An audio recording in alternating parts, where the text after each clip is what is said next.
Hi friends, welcome back. Before we start our presentation, the webinar, I would like to give you certain disclaimers. So first disclaimer is that whatever content that you're going to see throughout this webinar is purely and purely from the educational standpoint.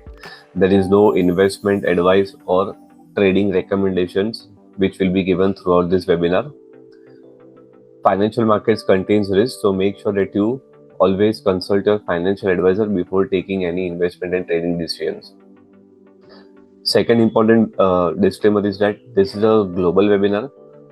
So if you are coming from any region, you have to make sure that you abide by the rules and regulations from the country where you are seeing this webinar from. So with that, let's start with our presentation. I'll keep this presentation in Hindi and also in English because we also have viewers from different regions of Middle East as well. तो आज का जो topic है हम discuss करने वाले हैं gold के ऊपर क्या लेवल्स हो सकते हैं आगे जाके, उसके ऊपर हम डिस्कस करने वाले हैं और सिल्वर में भी क्या प्राइस एक्शन का व्यू है अभी. सो हम ये दोनों चीज़ को टेक्निकल के थ्रू देखने वाले हैं. So first thing is gold में अभी रिसेंटली काफ़ी बड़े मूवमेंट्स रहे और एकदम यूफोरिक मूवमेंट था. सो काफ़ी बड़े बड़े मूव्स थे, एक्सटेंशन भी बड़ा था और उसके बाद में रिट्रेसमेंट भी काफ़ी बड़ा था. So let's see what exactly is happening in gold right now. So in usual cases what we have seen is that whenever we see these euphoric movements, ऐसे जब भी बड़े बड़े मूव्स आते हैं और उसके बाद में जब भी बड़े क्रैश आते हैं तो यूजुअली मार्केट का जो मूड है वो साइडवेज रेंज में हो जाता है. तो अभी मार्केट जो थोड़े दिन से एक रेंज के अंदर बैठे है, उसका रीजन यूजुअली ये है कि आप 5 डेटा में जाके देखोगे तो आपको ऐसे यूफोरिक मूवमेंट्स या शॉक्स के बाद आपको यूजुअली साइडवेज देखने मिलेगा. जो भी आप देखोगे तो यहाँ पे भी ऐसे ही था, एक बड़े मूव के बाद में जब भी पुल बैक आया तो we usually stayed sideways. So macro level पे अगर हम देखें तो it can spend some time over here, that is first thing. हमारे टेलीग्राम चैनल पे भी हमने ये पोस्ट किया था कि गोल्ड का जो फॉल था वो एग्जैक्टली उसके जो पीछे के बड़े बड़े ट्रेंड लाइन्स हैं, तो जो लेवल्स है वहाँ के एग्जैक्ट ट्रेंड लाइन सपोर्ट से वहाँ से उसने रिवर्सल लिया था. This was something that we had covered in our telegram channel, that is exactly to support on the trend line, and then the prices of gold have reversed from that area. So this is basically the macro thing. Now we'll also go and check what is happening on the micro part. So if we talk about levels from this from the perspective of coming weeks, right? So what could it possibly give us? So let's go and check out the intraday chart. Let's go to the 60-minute chart. So in 60-minute chart, if we talk about simple price action level, so this is one of the zone that we had earlier as a resistance zone, and we exactly had a knockoff from that supply area. So gold has got rejected from that supply zone quite clearly well, and again we had the same rejection even after today's morning price action taking place. So this is the resistance area, and if we talk about the nearest support, that is the demand level. So we had a demand level over here, and we have also maintained the demand zone very well. So when we talk about gold, we already have a range of 4667 and 4600, which is a very good demand zone and support. Moving forward, we also have supports at 4500 and also 4300. These are all the trend lines which are actually coming from behind, which we just recently made. अगर समझो आगे जाके ये कोई भी ऊपर के levels break होते हैं तो ये ब्रेक होने के बाद में फिर हमारे पास जो ऊपर के जोन्स बचे हैं वो फिर ये वाले एक्टिव जोन्स होंगे जो सप्लाई जोन है. सो अगर हम कहीं पे भी गोल्ड में 5122 के ऊपर का अगर कोई ब्रेक नोटिस करते हैं तो ब्रेक के बाद we can move to 5192. That is one possibility.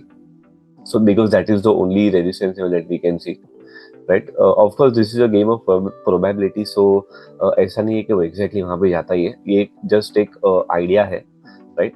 So same तरीके से मैंने आपको जैसे बताया कि रेंज बाउंड होने के चांसेस थोड़े ज़्यादा दिख रहे हैं बिकॉज शार्प ड्रॉप और शार्प रैली ये दोनों चीज़ हमने देखी है रिसेंटली. अभी मार्केट जो है वो उसका ज़्यादातर टाइम स्पेंड करेगा और समझेगा कि अभी बायर्स का जो बेसिक थॉट प्रोसेस है वो या सेलर्स का थॉट प्रोसेस वो क्या है, कितनी इंटेंसिटी है, और फिर वो हिसाब से वो मूवमेंट प्लान कर सकते हैं. सो chances है कि we might remain sideways for a while. And if I also connect the trend lines for intraday support levels, so before even the zone, जो डिमांड का जोन है उसके पहले भी हमारे पास एक छोटा सा सपोर्ट आ सकता है यहाँ पे 4753 पे. तो वहां से भी एक चांस है कि ट्रेडर्स ऐसे पोजीशंस यहाँ पे क्रिएट कर सकते हैं कि जैसे ही इस लाइन पे है तो वहां से लोग मीन रिवर्ट करके जो भी 50 आई मीन सॉरी $10 या $15 के अगर मूव लेने हैं तो वो लोग वहां से भी कैप्चर कर सकते हैं. So this is what is currently happening in gold. So it is kind of a wait and watch situation, more of a range traders लोगों के लिए जो फेवरेबल जोन होता है वैसा मार्केट हो गया है. गोल्ड की अगर हम डेफिनेटली हम ये टेलीग्राम चैनल में भी पोस्ट करेंगे अगर इसका कोई फॉलो थ्रू हमें चार्ट में आगे देखने मिलता है तो बेस्ड ऑन एनालिसिस. दूसरी बात हम करते हैं सिल्वर की. तो सिल्वर में तो और भी हेवी मूवमेंट्स रही है. अगर हम डेली चार्ट में वीकली चार्ट में जाकर देखें तो बहुत ही बड़ा शार्प मूव देखने को मिला है फॉल के एंगल से. So we had a sharp drop also followed by a sharp rally. Silver में भी सेम तरीके का बिहेवियर रहा है. जहां पे भी आप अगर देखोगे कि कोई बड़ा शार्प ड्रॉप है तो हमेशा शार्प रैली और ड्रॉप के बाद हमेशा कंसोलिडेशन यूजुअली ज्यादातर टाइम देखने मिला है. सो ये सिल्वर का भी प्रोसेस है. ये सिल्वर का 2011 का हाई है जिसके बाद में फॉल हुआ था और फॉल होने के बाद में भी again had a sideways consolidation. So this is the same practice usually आपको सभी मार्केट में देखने मिलेगा. तो सेम थिंग सिल्वर में हो रही है क्योंकि इंटेंसिटी और भी ज्यादा थी गोल्ड के कंपैरिजन में. रिलेटिव स्ट्रेंथ थोड़ी वीक हो चुकी थी. जैसे स्ट्रेंथ थी भी और स्ट्रेंथ लूज भी कर गया सिल्वर. तो अगर सिल्वर की हम सिचुएशन को देखो तो सिल्वर ने जो सपोर्ट अभी रिसेंटली लिया है वो उसके यहाँ के डिमांड जोन से सपोर्ट लिया. वैसे to support over this demand zone.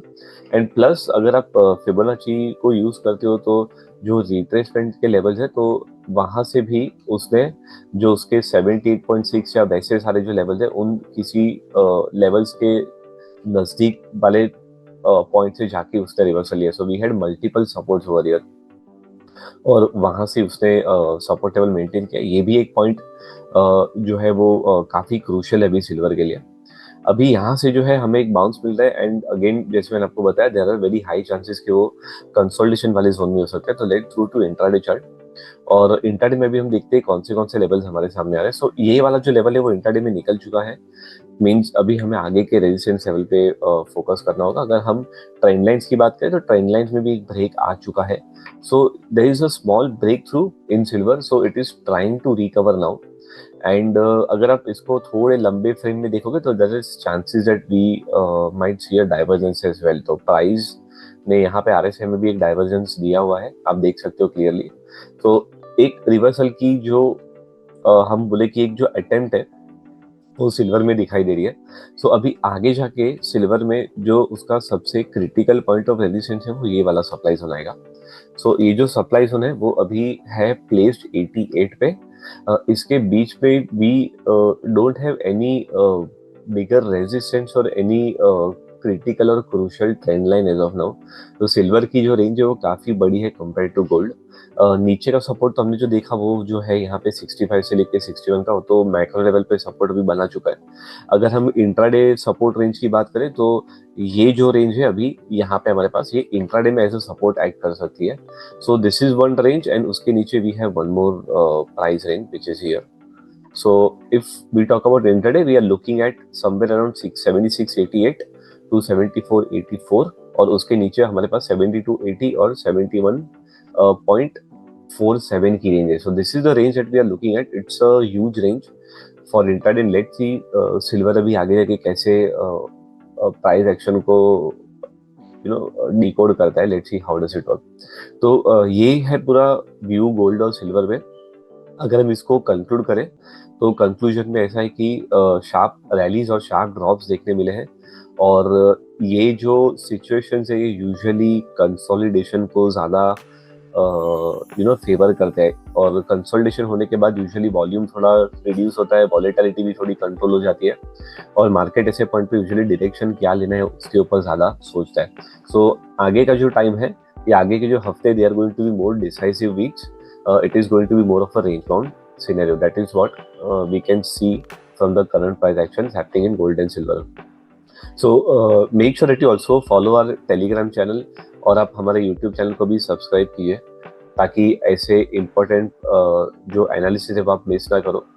और ऐसे ही चीज़ों को आपको अगर तुरंत इमीडिएटली, अगर इंस्टेंट लाइव मार्केट के कंडीशन में अगर आपको किसी चीज़ को समझना है तो हमारे चैनल को डेफिनेटली सब्सक्राइब कीजिए।